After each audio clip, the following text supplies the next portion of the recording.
Vance took the lead attacking Zelensky. Why J.D. Vance's remarkable dressing down of Volodymyr Zelensky in the Oval Office on Friday showed the U.S. Vice President unafraid to take center stage as an attack dog rather than serve like some of his predecessors as a self-effacing political understudy. It was Vance who led the attack on Zelensky before Donald Trump joined the fray at the White House in a meeting that had been cordial until the vice president spoke up to laud the president for seeking what he described as a diplomatic solution to the Ukraine-Russia war. "What kind of diplomacy, JD, you are speaking about?" said Zelensky, who has been critical of direct talks between Washington and Moscow. "What do you mean? I'm talking about the kind of diplomacy that's going to end the destruction of your country," Vance responded, tearing into the stunned Ukrainian leader. "Mr. President, with respect, I think it's disrespectful for you to come into the Oval Office to try to litigate this in front of the American media." He also accused Zelensky of having campaigned on behalf of Democrats during the 2024 presidential election. The Ukrainian leader visited a munitions factory in the critical swing state of Pennsylvania last September and met Trump's rival, Kamala Harris, at the White House.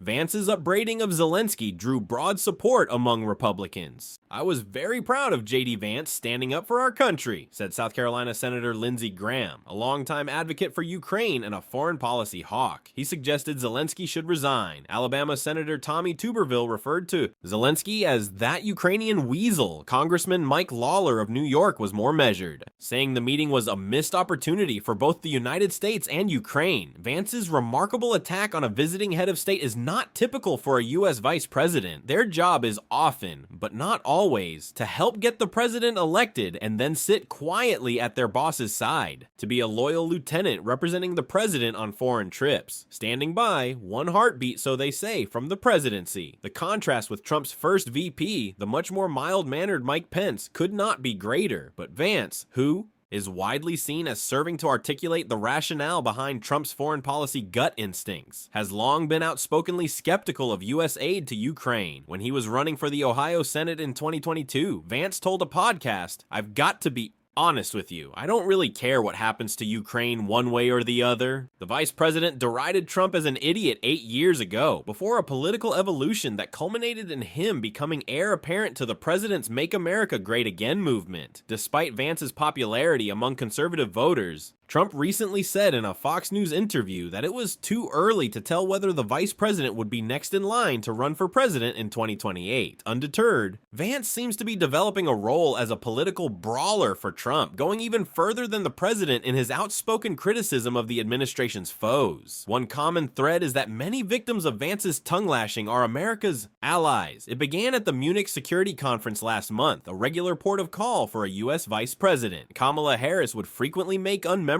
speeches there, but Vance used the occasion to launch a blistering assault on the state of European democracy, accusing continental leaders of censoring free speech and failing to control immigration.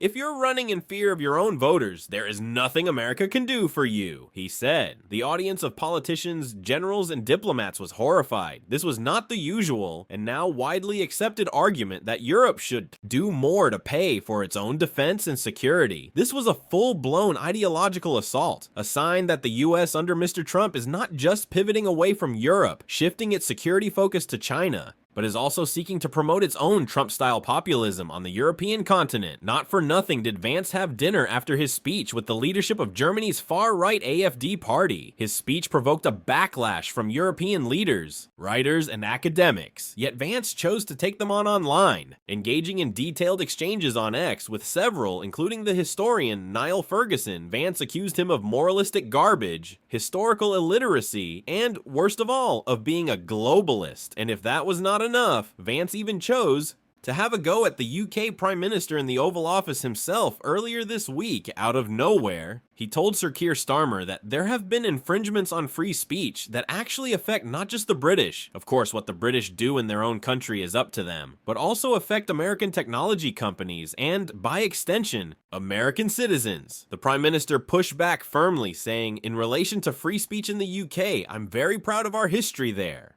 We've had free speech for a very, very long time in the United Kingdom, and it will last for a very, very long time. This was an echo of the criticism Vance made in Munich, railing against European regulations on artificial intelligence and social media platforms. The aim is to tackle disinformation and hate speech that can foment unrest and radicalize people. Vance sees it as a threat to political fellow travelers and US commercial interests, especially in big tech. Several questions present themselves. Was Vance's attack on Zelensky premeditated, as some diplomats believe? White House sources have told US papers it was not. Is Vance's new role emerging at Trump's behest, sharing the load with Elon Musk to dish out punishment to the president's opponents? Or is Vance freelancing, already sketching out a role that will form the basis of an election campaign in 3 years' time when Trump will not be able to stand again? Whatever the answers to those questions, Vance is emerging as more than just Trump's number 2.